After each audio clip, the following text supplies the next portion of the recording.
and welcome to the EV Café. Hang on, we're not starting with you muttering in the background. Trying to put it in the eyes.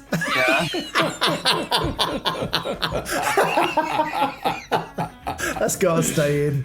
Right, the naughty children need to be quiet because hello and welcome to the EV Café Takeaway, a podcast focused on that zero emission future that we all hope for. See what I did there? Absolutely. Because yes, folks, yet again, this is another episode of chaos from the team.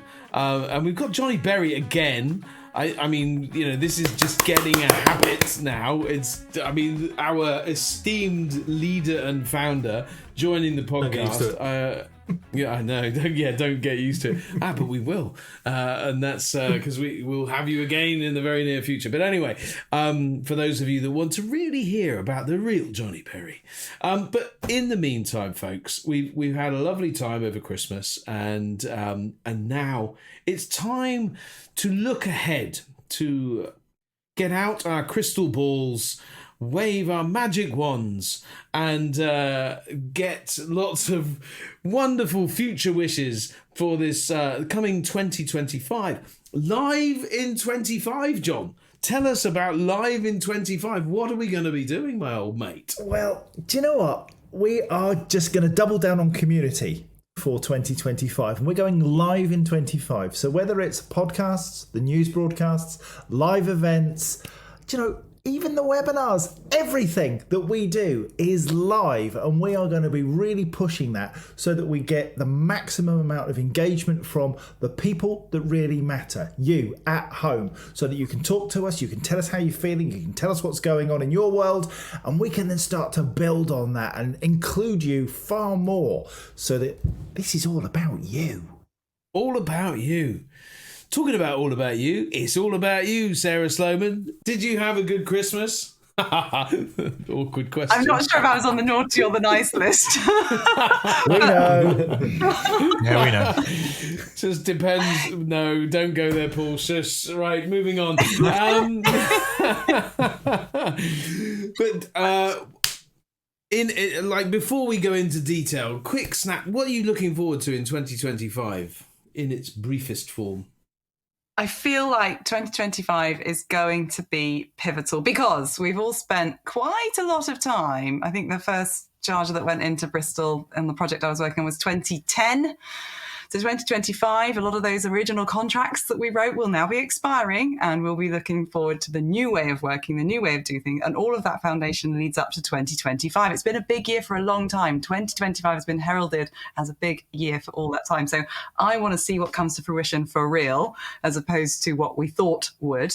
And for me personally, I think I'm going to be striving for that global footprint I was talking about last year. Now, when this goes out, I'm going to make a point of listening to our previous looking forward for 2024 and just see how many of the things we managed to do, and then lay it down in stone now as to what we're going to do in the next 12 months. Exciting. Well, and to your point about Bristol, Lloyd was scouring the London EV show for hardware, interestingly. So to your point, he's out there, he's getting ready for 2025, and he's going to go and be doing exactly what you just said. So look at that. Predictions. He's got her crystal balls out. There we go. Johnny Berry. I want to see us hit that milestone of 100,000 charge point sockets across the UK. But not just any charge points. We need infrastructure. M&S charge points? Oh no! Yeah. Sorry, wrong program. Yeah. There's something in that, Paul. I think. Okay. But you know, charging infrastructure that actually works for people and fleets, and that obviously means meeting the regulations to help ensure reliability, ease of use, payment options, that kind of thing. Because it's all good saying 100,000, but it's not just quantity, is it? It's about quality, it's about accessibility, it's about safety, it's about smart integration. It's all about all those lovely things as well. So let's aim drive that network where we've got all of those things, and supports fleets as well without unnecessary headaches. Because doing it right is important, right? That's what really drives us forward. Absolutely. What about you, Sam?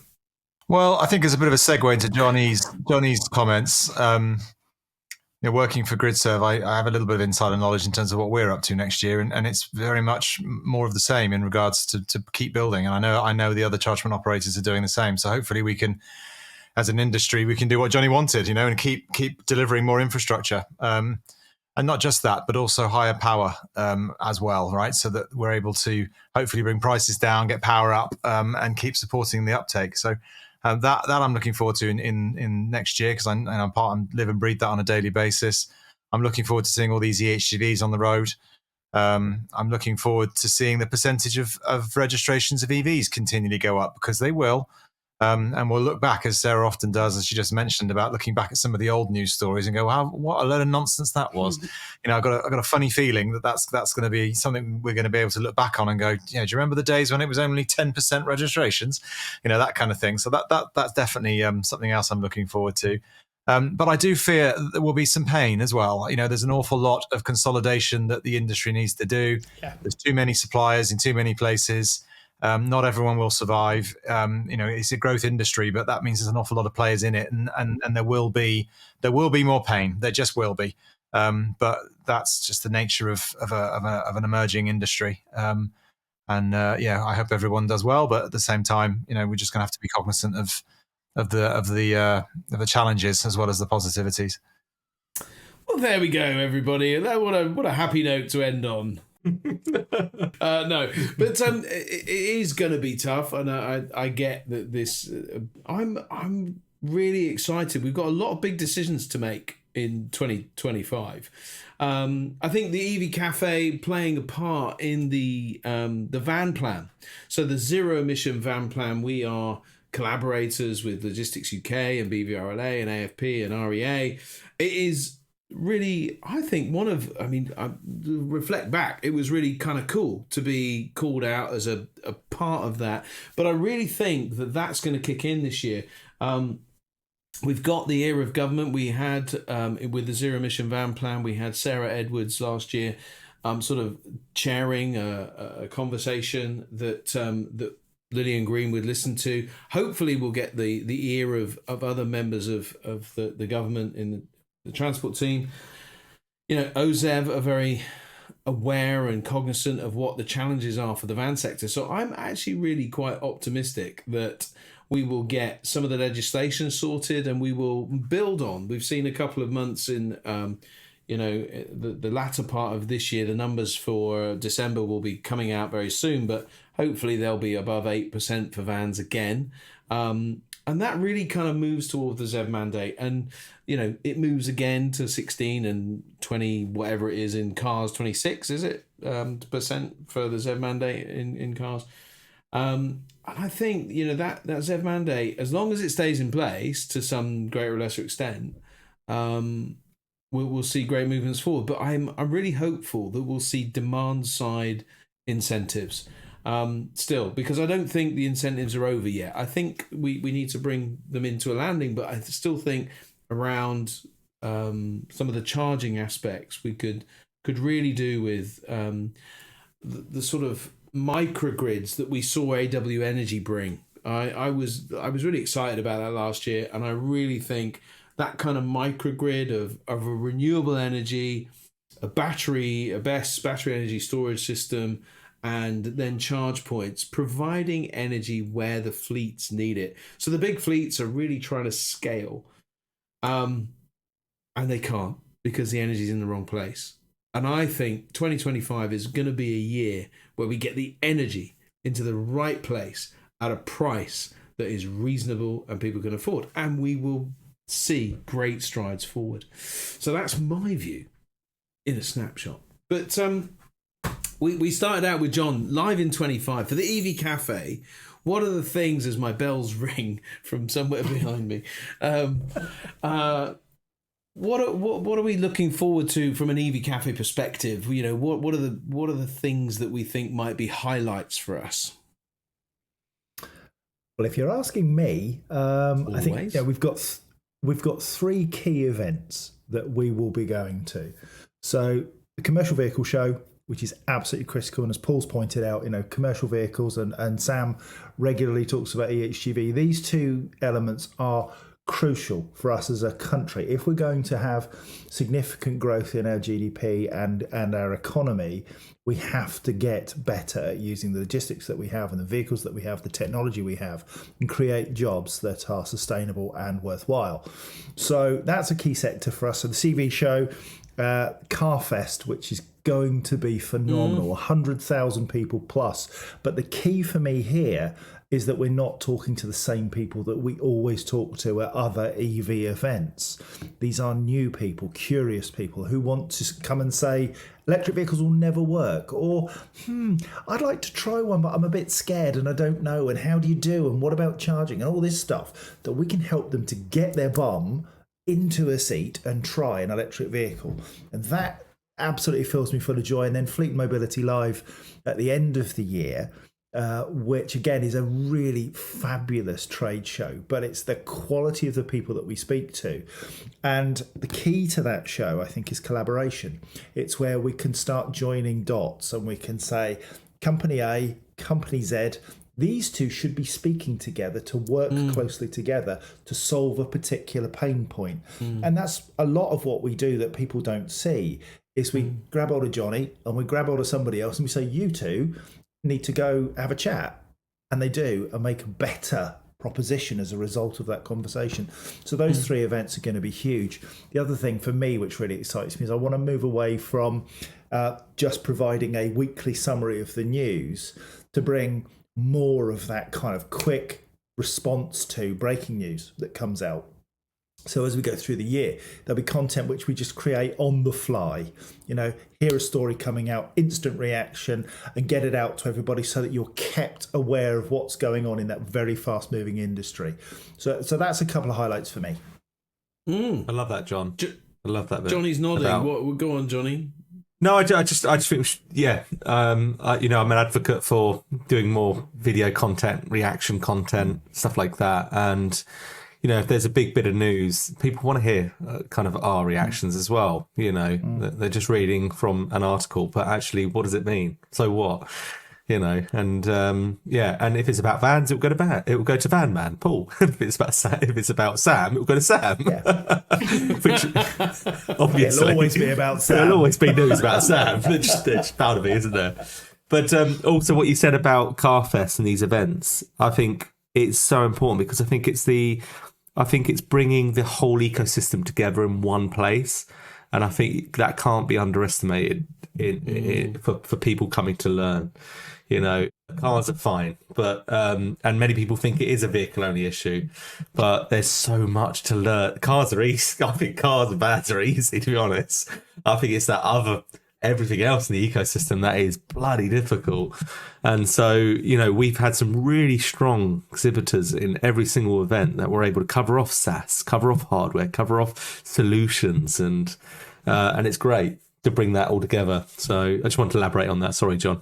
I think that's so true. The ecosystem that we try and celebrate in the EV Café Village, and of course it can only be as good as the participants, because we're there to be a platform. I think one of the most exciting things for me, looking ahead, was we've got this new partner, EV Blocks, that we lifted up way back when in lockdown.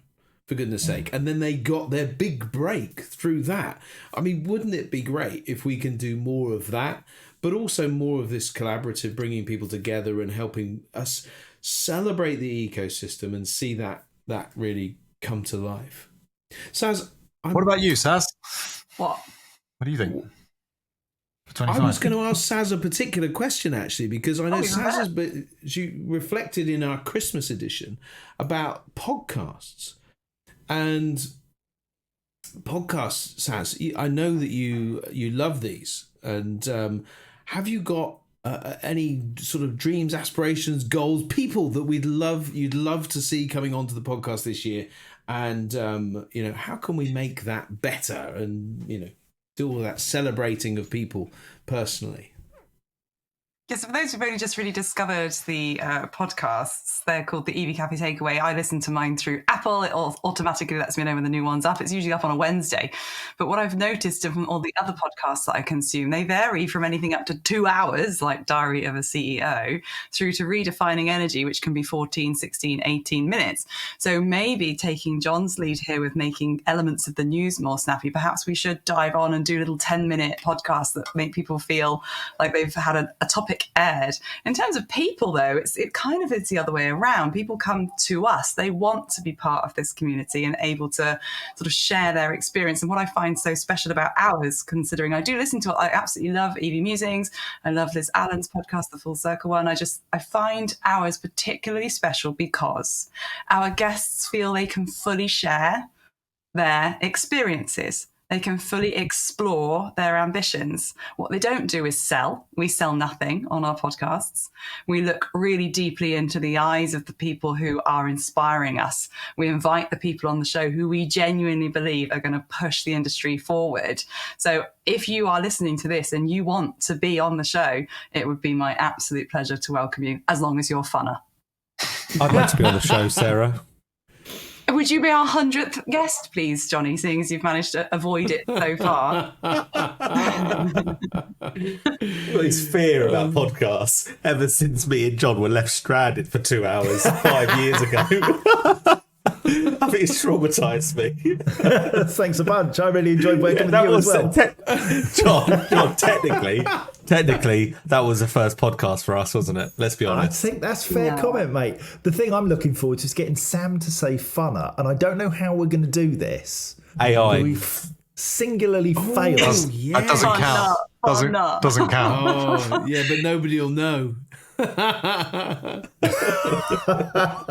know, I actually have a question. Whilst we adore what we do and we know we are valued in the marketplace and proud to continue to strive in 2025, oh God, that rhymes. I'm a poet and don't I just expect that? I would like us to think about what else we're looking forward to. I love the EV rallies that happen every year. And John, you and I are blessed again to be co-hosting some of those.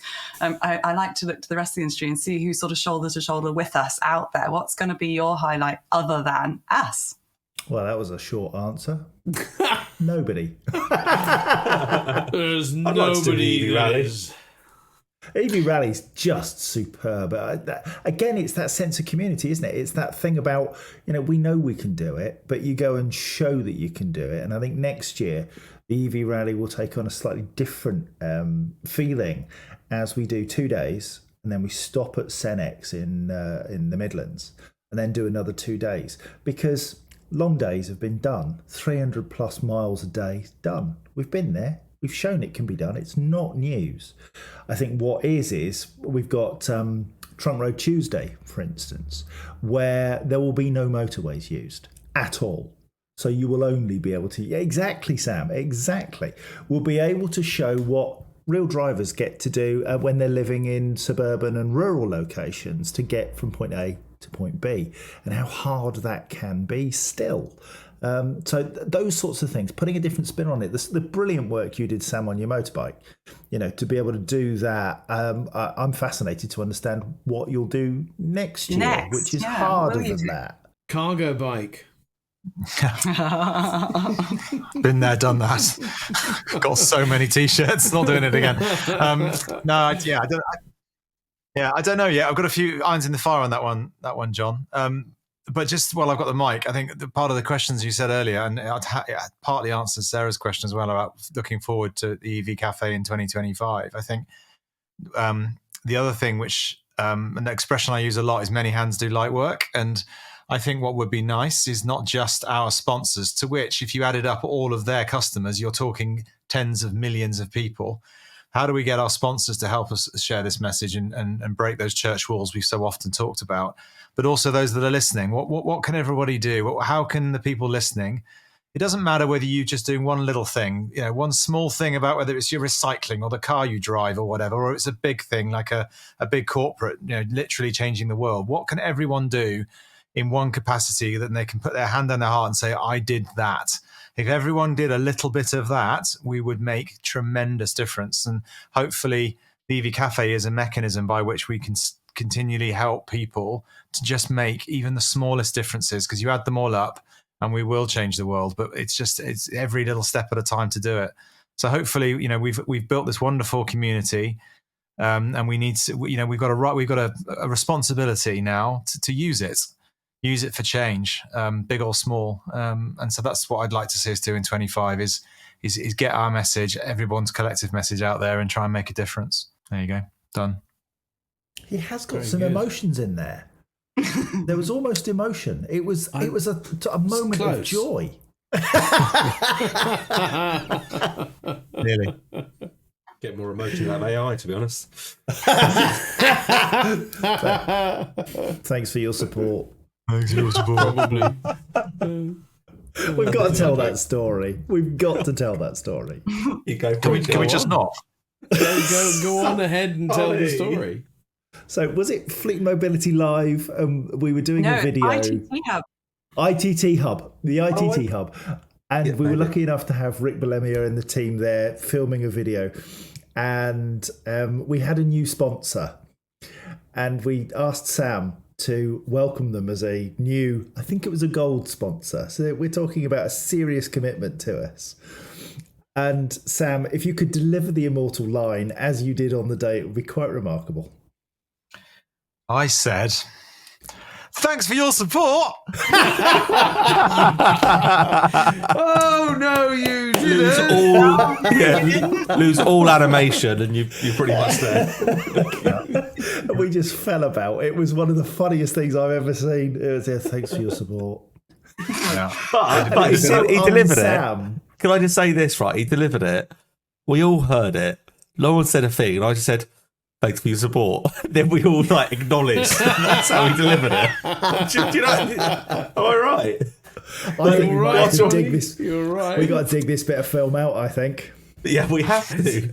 But whilst we're on the topic of this conversation, right? I think, Sam, it's probably best that you tell us what Paul said on the AA stand that same day. Oh, well, he tried to say the word probably, but unfortunately there was a W in there that wasn't supposed to be. It's not spelled with a W. No, but that's the way it was pronounced, and we've enjoyed that for many a year. Yeah. Indeed. I Don't can't doubt tell that. anybody what it represents in the EV Cafe, because that would be very dangerous. It's meaningful. It's just meaningful. Probably it is difficult, yeah. There we go. But, and that's part of the joy, isn't it, of what we do, is that you never quite know where those little highlights are going to come from. And we've learned that, yes, there are tough days, and we know that we'll have some next year. But there will be those little moments of gold that we all experience together, and we're very lucky to have that you can hang your hat on and say, do you know what, there are some tough miles that we have to walk, but every so often we can just celebrate a moment of comedy genius, just something that happens, you just go, yes, that's why we work. Trouble is that we can't publish most of them because we'll be cancelled. Yeah, absolutely. As long as we can get through 2025 without being cancelled, I'll be a happy man. We've come close, I think, this year. I was cancelled twice on Christmas Day. What was it? Stuart Murphy's fun facts. That nearly got us cancelled. Oh wow, Stuart Murphy's fun fact. We were just sat there with bated breath going, what is he talking about? He started off saying that he had a very long body part, and we just fell about after that. But for the record, he's very, very proud of it. So please do dig out the content and find out for yourself. It's not what He you talks think. about his grandma as well. In the same sense. I know, in the same sense. It makes no sense. She also had a very long organ, didn't she? Yes. We're going to have to tell them now. It's tongue. Yeah. It's too confusing otherwise. Yeah. It's another tumbleweed Yeah, moment that we'll cancellation. all wish never happened. So who has the longest tongue out of us? That's the Oh, question. definitely not me. I've got a slit in I my don't tongue. want to play. I don't know if you can see it on camera. I don't want to see. Oh, I actually can. Oh, wow. Oh yeah. So Johnny has How's a he done split. that It's a bit like It was a shard of a hubcap that flew off.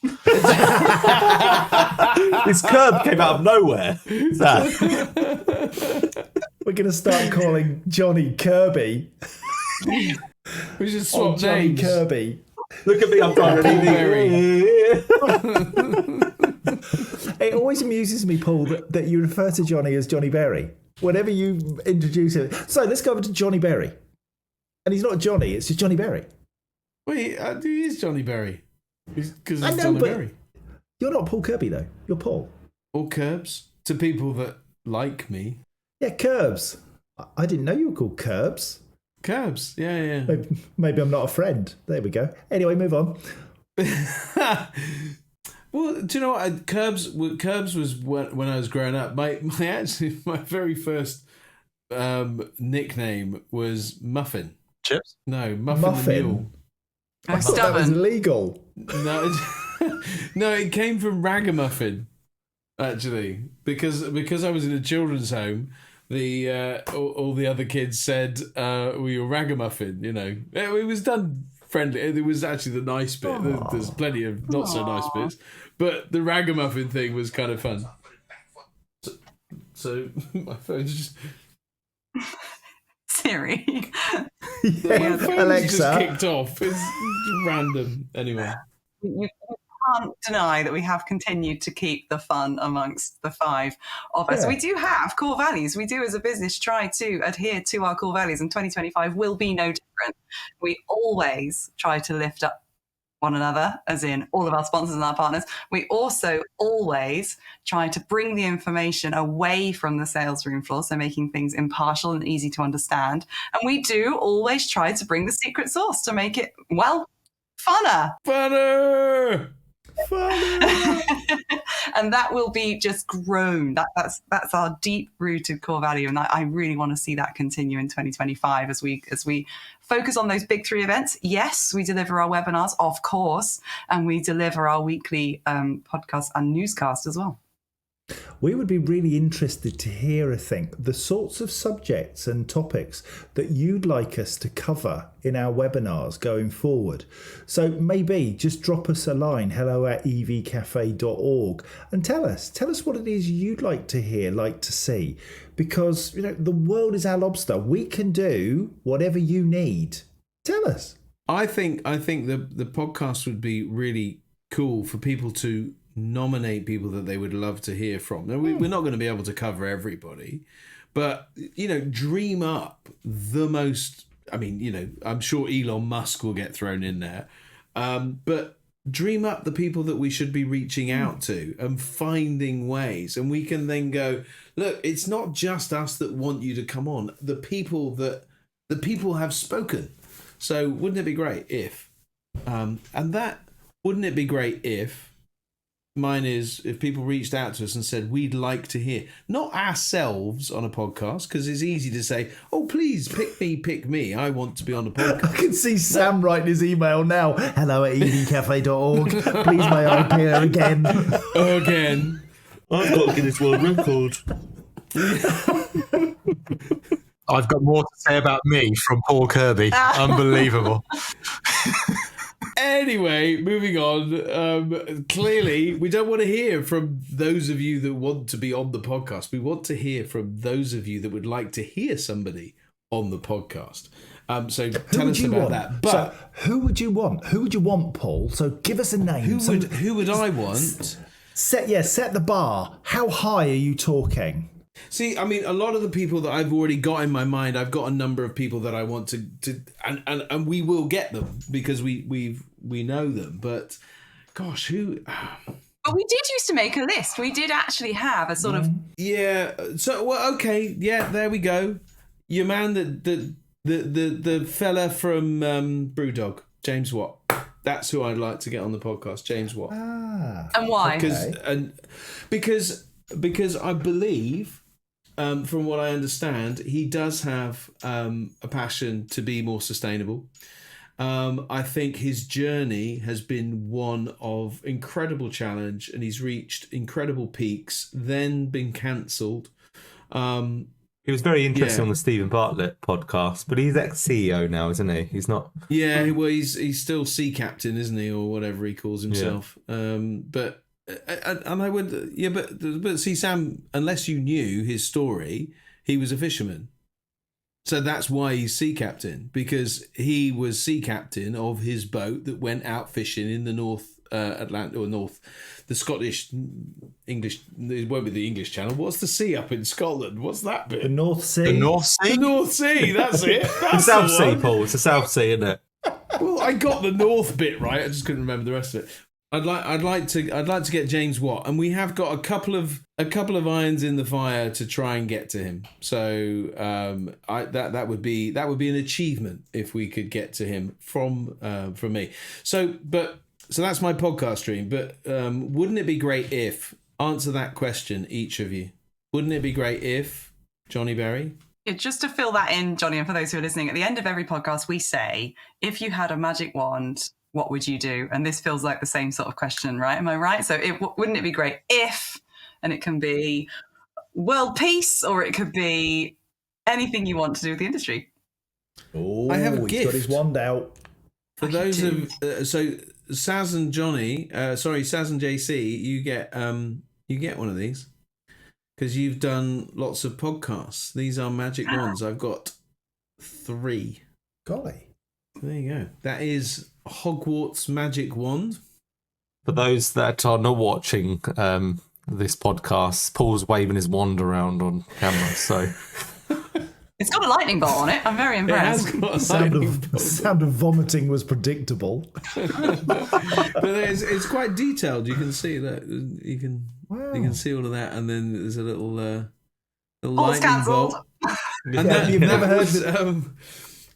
heard this before, Paul, but that's bigger than I thought it would be. It's Benoit Laflamme got us these, and so we've got. Oh, thank you, Benoit. Lovely. Johnny, did you have an answer?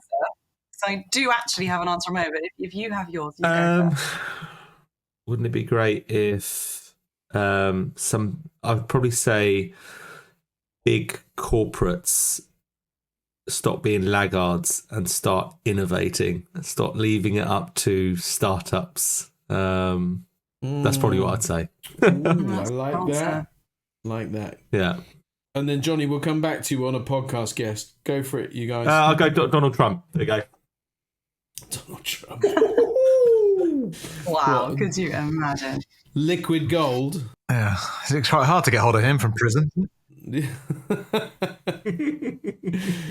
On then, Sass. Okay, so I genuinely would love it if I didn't spend so much time with people ringing because they heard something. They heard a fact, or I say fact with inverted commas. They've heard something that they now need to have verified and qualified, and it invariably stems back to something that someone said on Facebook or worse, Twitter or X, whatever it's called these days. And I call Facebook Face Ache now for the same reason, because let me guess, you saw that on a forum on Facebook, right?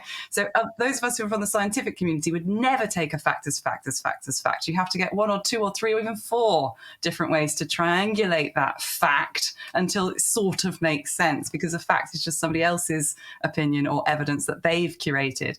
So it encourages you to think carefully, to think critically before you accept a fact. And we know some of our sponsors even have to deal with this on a daily basis. They have teams of people to deal with this on a daily basis. And I truly believe that if individuals, be that a big business owner or a startup owner, or even just people you meet in the street, learned to think more critically than take the first thing that someone said as gospel, I think we'd be in a lot better position in our industry today. Nice. There you go. Go on then, Sam. You go.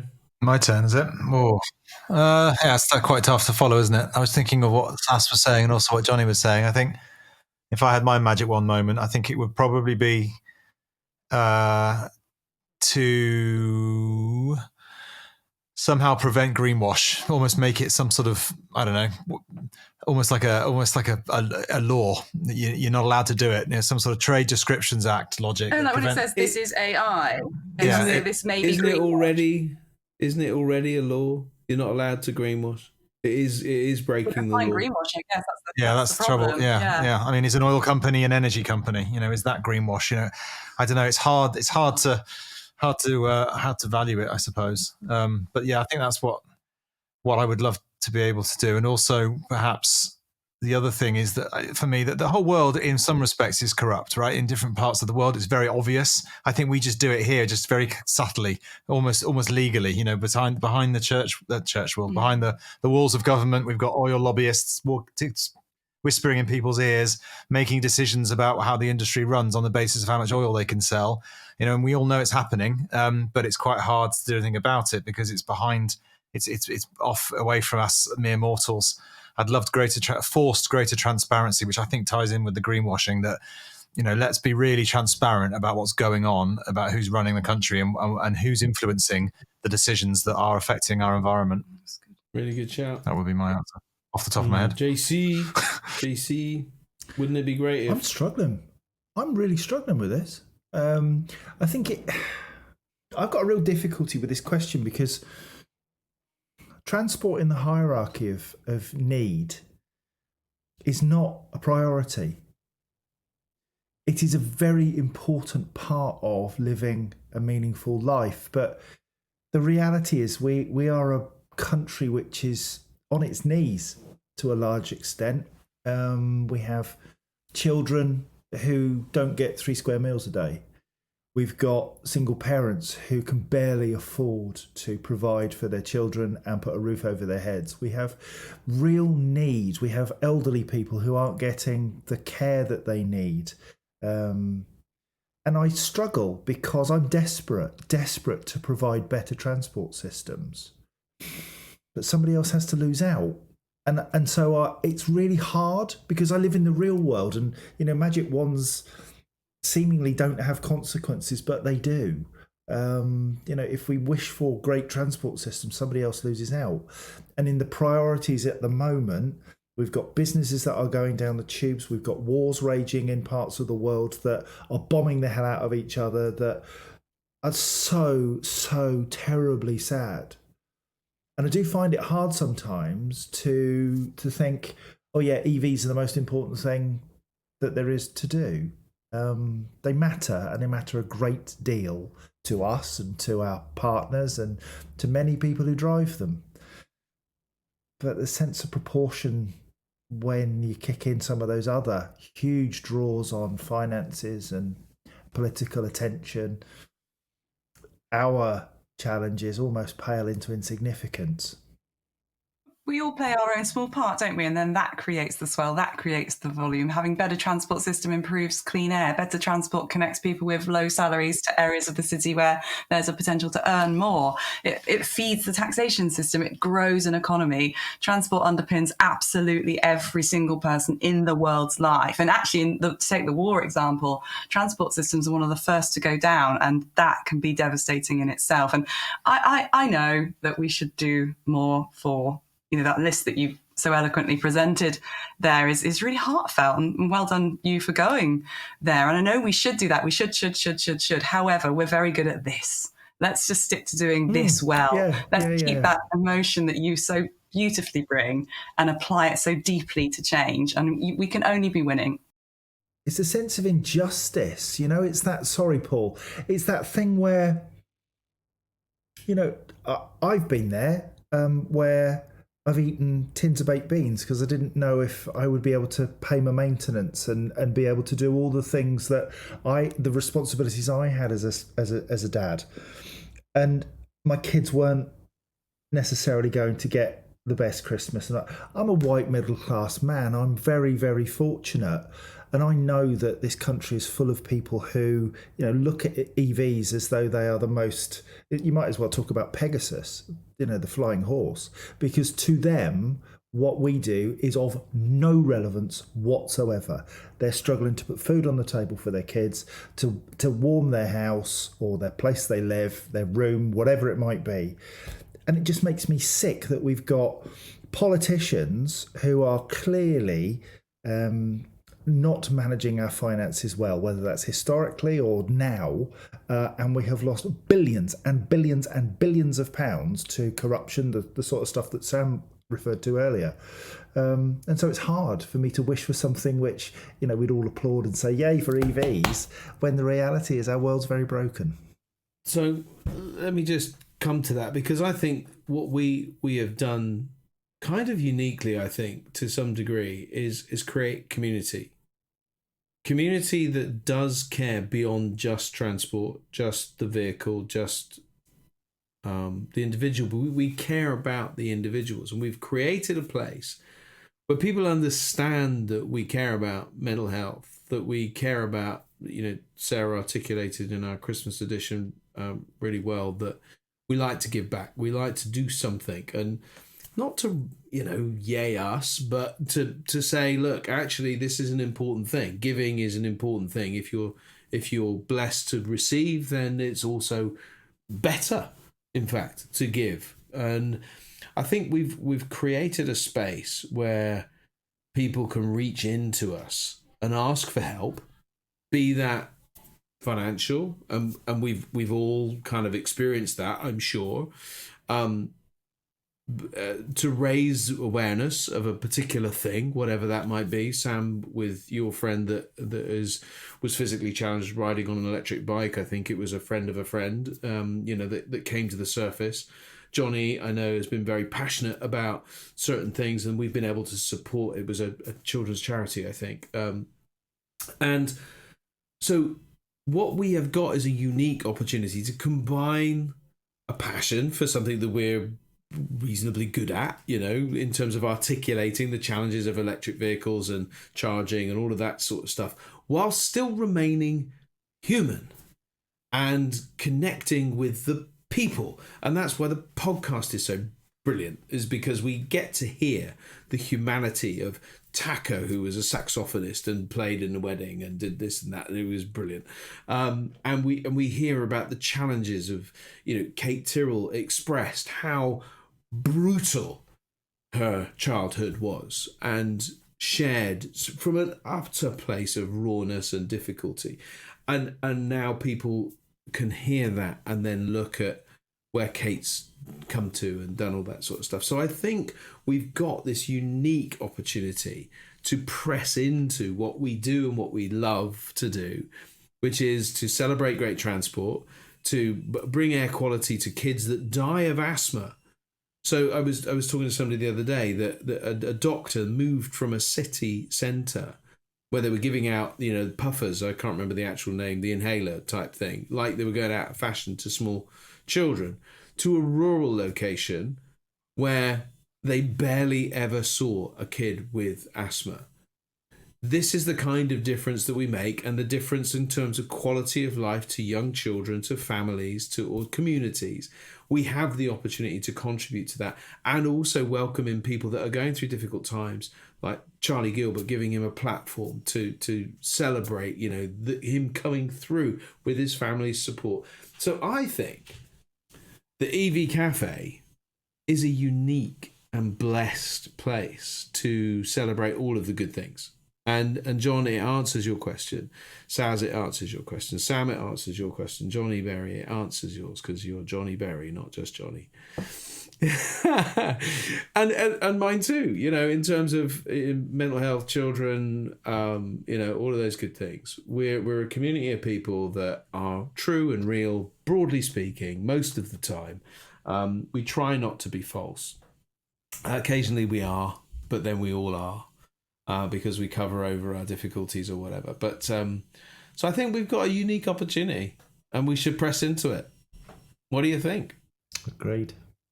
Absolutely agreed. Roll on the rest of 2025. And let's see how we can, further support those that need support. If they need a shoulder, if they need an ear, if they need a hand up, let's see what we can do. Yeah. We have a lot of open spaces for support of charities this year. So let's hear from people that want to do exciting things. Mark Newbury, November, and Steve Williams, November. And there's too many things to give to, but let's hear about them. Let's celebrate them. Let's do stuff, and let's give to a few of them where we can. That'd be kind of cool. Well said. And accelerate the transition to zero emission transport while we're at it. Yeah, because it really matters. It does really matter, and that's that's the contradiction that I have pretty much every day. Because what we do has given me a sense of purpose. From a personal perspective, I have a reason to get out of bed in the morning. It's to do the things that we all believe in. Because I can make a difference. You can make a difference. I've even started to like vans.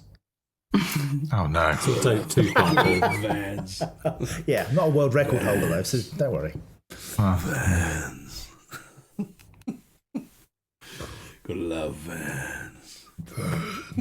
It's like John Prescott saying Jag. Jag. Well, no. So, who was it? What's his chops? James Clarkson. May. No, it was James May. He used to say Jag, but then they did their final episode. I don't know if you've seen the Top Gear episode or whatever it's called now, Grand Tour. And he said, "I've got the Triumph Stag." It was brilliant. Anyway, well, that's it. We're heading into 2025 with a sense of purpose. I've got a new high-vis jacket. I've bought a new high-vis jacket because I'm coming for you. Seriously, you better look out, world, because I am on a mission. Bright yellow, reflective stripes, come at me. Like we need John Curtis to be more high vis. More visible, yeah. Fair comment. Thank you, Sam. Just make sure you've got your glitzy diamond encrusted lightning bolt yes. pinned on it, Gorgeous. please. Yeah. Indeed. Thank you. I love that. Oh, I don't know where we can see that, John. Where can we can't see it online, can we? Where there must be a place. There's probably a picture of you at the Green Fleet Awards. We'll send a photograph to you and we can cut this in so that you can see my diamond encrusted lightning bolt from Aspreys in London. Oh, from Aspreys. I thought it was a Diamante thing from Camden Market, but no, obviously hang on not. a minute. No, sorry. It was Etsy. I remember Etsy. Fantastic. Any final thoughts from anybody for 2025? Obviously not. Okay. No, not really. Only onwards and upwards. I know that's a cliche, overused line, but that's really how I feel. We should take that stock of last year and build on it. And if we do that by this time in 2026, we know we've done well. We're going to go live in 25 because it's going to be funner. What's it going to be, Sam? More fun than last year. Probably. And on that note, folks, with Sam's exuberance being contained carefully, we celebrate with you and look forward to a new year. Whatever 2024 was for you, good, bad, or indifferent, 2025, let's look forward to being live in 25 and making the very best of every opportunity. And if we can help on the journey, you know where we are. Reach out, connect with us, listen to the podcasts, phone us, DM us, do all of those kinds of things and catch up with us as we go through the news as it happens in 25 and talk about the very important topics that are going to occur. So, you know where we are, evcafe.org, or on all good media channels on Apple and Spotify and all of those good things. And LinkedIn, of course. Follow us and encourage others to follow us. With all of that in mind, have a great day, everybody. And importantly, have a great year. Happy New Year! Happy New Year. Bye-bye.